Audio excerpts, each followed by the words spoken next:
같은 회사를 21번 나갔다 들어왔습니다. 그렇게 받아간 실업급여가 1억 400만 원. 이거 처벌될까요? 결론부터 말씀드리면 그 숫자만으로는 처벌되지 않습니다. 왜 그럴까요? 법이 보는 건 몇 번 받았느냐가 아니라 나갈 때마다 왜 나왔다고 신고했느냐거든요. 반복 그 자체는 제도의 구멍이고 그 구멍 안에서 서류를 한 줄 손대는 순간 사기죄로 넘어갈 수 있다는 겁니다. 그 선이 정확히 어디인지 지금부터 뜯어보겠습니다.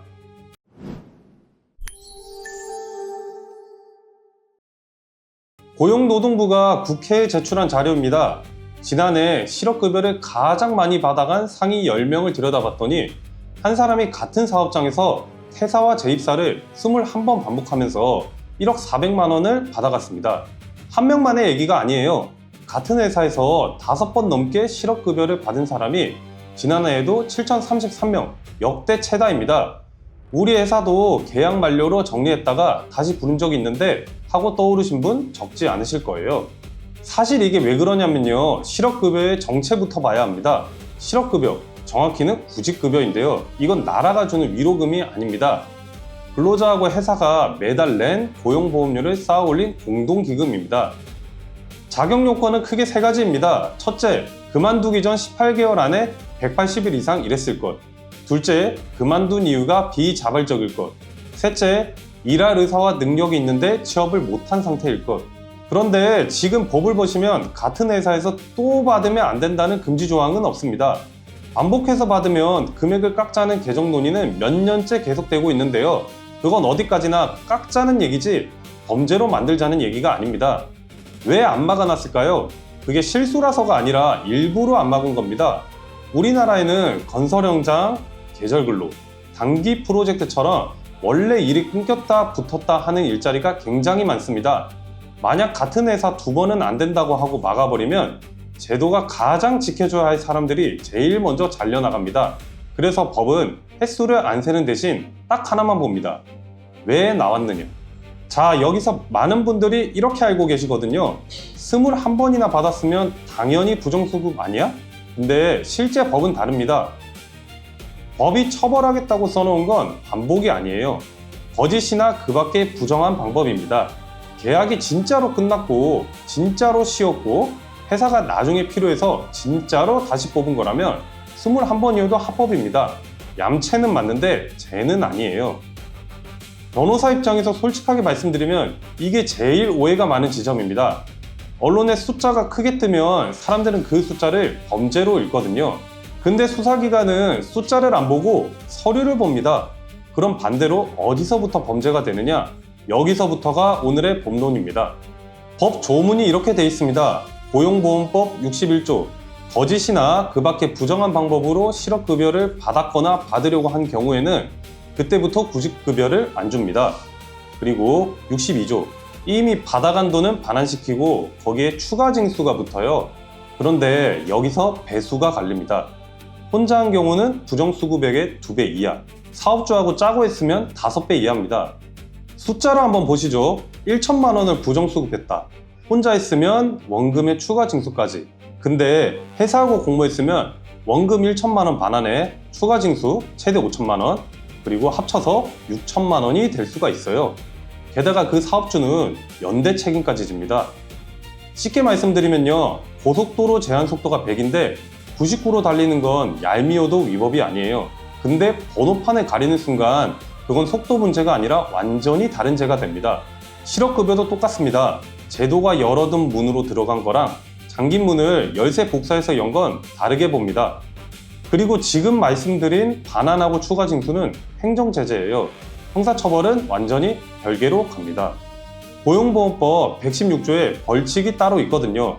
혼자 부정수급한 경우는 3년 이하의 징역 또는 3천만 원 이하의 벌금, 그리고 사업주와 공모한 경우는 받은 사람하고 사업주가 각각 5년 이하의 징역 또는 5천만 원 이하의 벌금입니다. 여기에 실무에서는 형법 347조 사기죄까지 같이 문제되는 경우가 많아요. 사기죄는 10년 이하의 징역 또는 2천만 원 이하의 벌금입니다. 그럼 걸리기만 하면 다 똑같이 처벌될까요? 아닙니다. 실제 부정수급 사건들 결론이 꽤 갈립니다. 액수가 비슷한데도 한쪽은 실형, 한쪽은 벌금이나 집행유예로 끝난 사례가 있어요. 제가 사건 번호까지 단정해서 말씀드리진 않겠습니다.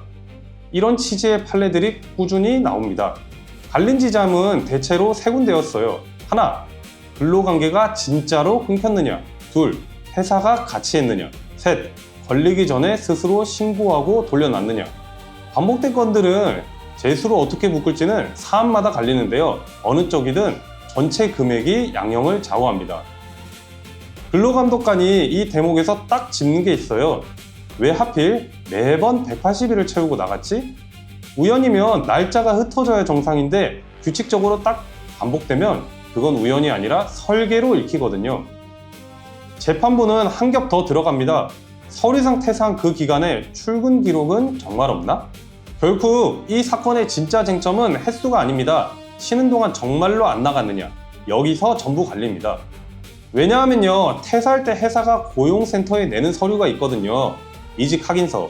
여기에 이직 사유를 적게 돼 있거든요. 서류상으로만 퇴사해놓고 계속 출근했다면, 혹은 스스로 나가는 사람을 회사가 계약 만료로 써줬다면 그 순간 이건 개인의 얌체짓이 아니라 회사와 함께한 사건이 됩니다. 아까 말씀드린 5배 그리고 5년이 바로 여기서 열리는 겁니다. 핵심은 3가지입니다. 첫째, 실업급여 자격을 만드는 건 횟수가 아니라 이직 사유입니다. 180일은 문턱일 뿐이고 반복해서 받았다는 사실만으로 범죄가 되지 않습니다. 둘째, 대신 선을 넘으면 돈으로 끝나지 않습니다. 반환의 추가 징수가 최대 2배, 공모면 5배로 붙고 그 위에 징역과 벌금이 따로 얹힙니다. 셋째, 회사가 서류를 맞춰줬다면 회사도 같이 갑니다. 직원 편이 좀 봐준 것, 한마디가 공범이 될 수 있어요. 하나만 덧붙이겠습니다. 지금 보시면서 나도 좀 걸리는데 하시는 분 계실 거예요. 고용노동부는 부정수급 자진 제도를 운영하고 있고 요건을 갖추면 추가 징수를 면제받을 수 있습니다. 다만 무조건 면제는 아니에요. 부정행위 횟수나 유형에 따라 제외되는 경우가 있고 사업주와 공무원 경우는 특히 그렇습니다. 본인이 어디에 해당하는지부터 확인하셔야 합니다. 주변에서는 다들 그렇게 해 하고 넘어가 줍니다. 저는 그게 몇 조 위반이고 어디서 선이 갈리는지를 짚어드립니다. 이런 이슈 법으로 계속 풉니다. 비슷한 사항이시거나 이직 확인서 문제로 연락을 받으셨다면 사안에 맞는 법률 검토가 필요할 수 있습니다. 상담 안내는 설명란과 고정 댓글에 남겨두겠습니다. 그리고 댓글 하나만 부탁드릴게요. 회사에서 권고사직으로 처리해줄게 라는 말 들어보신 적 있으시죠? 어떤 사항이었는지 적어주시면 댓글에서 법적인 지점 짚어드립니다. 지금까지 법무법인 대한중앙 하영우 변호사였습니다. 감사합니다.